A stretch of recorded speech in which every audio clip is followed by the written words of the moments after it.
L'info écho avec Capital. On commence ce flash par le chiffre du jour. 245 €, c'est ce que vous avez perdu en pouvoir d'achat si vous avez placé 22 950 € sur votre livret A. C'est le montant maximum que vous pouviez déposer au tout début de l'année 2018. Avec une rémunération de 0,75%, on pourrait croire que ce placement vous fait gagner de l'argent, mais en réalité, avec une hausse des prix de 1,8% en 2018, le taux d'intérêt réel du livret A est en fait négatif.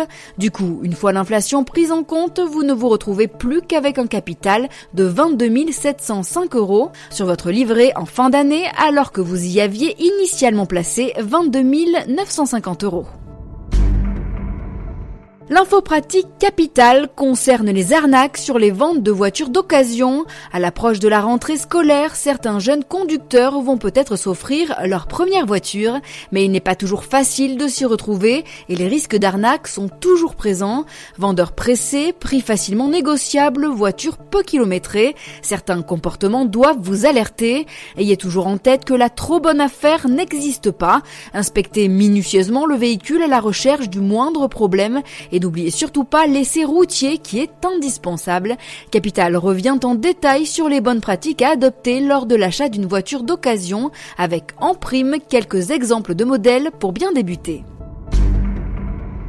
Le coup de gueule avait été poussé en début d'année par Édouard Philippe au sujet des avantages à vie accordés aux anciens premiers ministres. Le locataire actuel de Matignon prévoyait de les limiter à 10 ans. Ses prédécesseurs, qui bénéficiaient d'une voiture de fonction avec chauffeur ainsi que d'un assistant personnel, ont représenté un coût légèrement supérieur à 1 million d'euros pour l'État en 2018. C'est Bernard Cazeneuve, dernier Premier ministre de François Hollande, qui a coûté le plus cher l'an dernier avec une facture global de 143 300 €. Juste derrière, on retrouve Jean-Pierre Raffarin et Dominique de Villepin qui ont occasionné un peu moins de 120 000 € de frais aux finances publiques françaises.